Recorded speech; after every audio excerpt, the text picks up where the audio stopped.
Praise be Jesus Christ. Today we celebrate the feast of St. John Neumann. He was the first male bishop ever to be canonized in the United States, but he was an immigrant and he came from Bohemia, so it doesn't really count. We're still waiting for Fulton Sheen to get that full recipient, the first male-born saint. One thing that came out in looking at the life of St. John Neumann is really one of the greatest aspects of masculinity that we spoke about before, which is ambition. So the three most important attributes of a man are power, ambition, and sacrifice. And the power and the ambition must always precede the sacrifice. Because there's a saying, one reason women are repulsed by overly nice men is because they put the cart before the horse. They try to offer the sacrifice of laying themselves down before they built up their power and ambition. And women will often say, well, if he's too nice, what is in it for him? Is he trying to get something more from me rather than me going after him to get what he has already built up for himself to lay down for our future family? Same thing can happen in the priesthood, where men can come into the priesthood without power, without ambition, and then really what they end up doing is, what can the church give to me? Right? It's not so much about laying down their life as a sacrifice as trying to get for themselves. That's always a great temptation, and we see that at times, definitely. Well, St. John Neumann, he was an incredible man of power and ambition. He spent, by the age of 19, he had gone to 6 years of education, where he studied Latin, mathematics, geography, history, Christian doctrine. And by the time he was about 17 years old, he was already to the point where he's getting the equivalent to a master's in philosophy. Then he started studying botany, astronomy, all the sciences. He pretty much had the education that we would have by about the age of 30, by the time he was 19. And it was then that he discerned a call to become a priest. He'd built himself up with great power of mind, and then when the Lord came to him, he was ready to lay that down in sacrifice, and it was a true sacrifice for him to enter the priesthood at that time.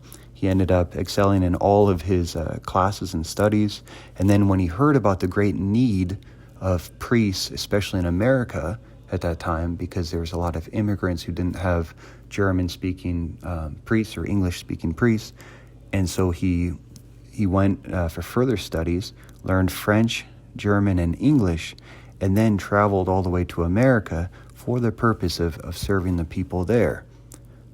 Ended up being one of the most successful bishops of the 1800s.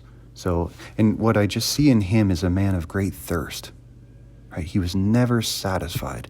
They say that, sometimes it's not about who has more talent, it's about who's hungrier.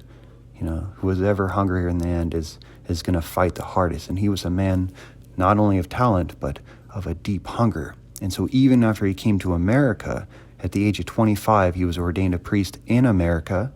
And then after just 4 years of that, because he was so passionate about growing in his spiritual life, growing in his potential, he entered the Redemptorists.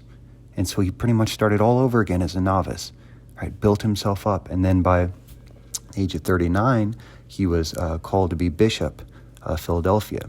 He ended up building one church every month, an equivalent. He took their school system from one private Catholic school to 200 in his time there. He was the first bishop to ever organize a diocesan school system. Died at 48, just with an incredible legacy behind him. But one thing that he teaches for us, especially for men, is to have that ambitious spirit, right? To build up your potency constantly so that you can lay it down at the service of the church, at the service of your wife and your children, right? But what must first come is that power and that ambition, and then it can be geared towards sacrifice. So I was speaking to a man recently who was discerning the priesthood, and one thing that came from him was that, he just said, well, dating doesn't really work out for me. Women don't find me very, desirable. Well, that would be a problem. right? Because part of celibacy is you don't go into the priesthood because you don't have a power there.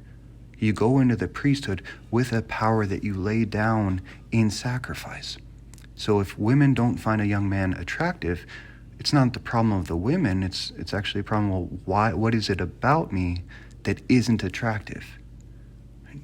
You must become attractive, then lay your life down in sacrifice. So one thing that John Neumann teaches us is to build up, have that hungry spirit to always strive for more, having that ambitious spirit. So in what ways in this coming year can you build up, for one, your body? Through exercise, through a good diet, through a disciplined schedule. Secondly, mind. He was an incredibly intelligent man, and he used that to totally revolutionize the Diocese of Philadelphia when he came to America. But look at how hard he had to study for how long. So that's one thing we've lost a little bit in our times is we finish school and we think it's over. Right? Then I can just kind of focus on work. But we should always be continual education. So think about what are the things that fill you with life, things you really want to know more about, and then go into that. You're free to keep studying and go deeper and deeper, and then the Lord can use those gifts later on in life in ways that you could never understand now. So build up the mind. And lastly, the spiritual life. Are you hungry for prayer? Are you hungry to grow closer to God? In what little ways can you build up your spiritual disciplines with the rosary every day, or at least one decade of the rosary? Visit to Jesus Christ in the Holy Eucharist more often, or Holy Hour. Those sorts of things. Novenas, reading the scriptures daily, or finding a saint that really inspires you that you can run after. So we have to retrieve in our hearts this spirit of ambition to build ourselves up so that we can keep striving for more, then be worthy to lay our life down in sacrifice for those God gives us. I'll end with a prayer by St. John Neumann that he prayed the day after he was ordained a priest. I thought it was very beautiful, the awe that he had in his own priesthood. That, "Oh Jesus, you poured out the fullness of your grace over me yesterday.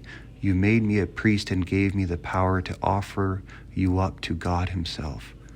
Oh God, this is too much for my soul. Angels of God, all you saints of heaven, come down and adore my Jesus, because what my heart says is only the imperfect echo of what Holy Church tells me to say. I will pray to you that you may give to me holiness, and to all the living and the dead pardon, that someday we may be all together with you for all eternity. Our dearest God. Amen." Never lose your hunger.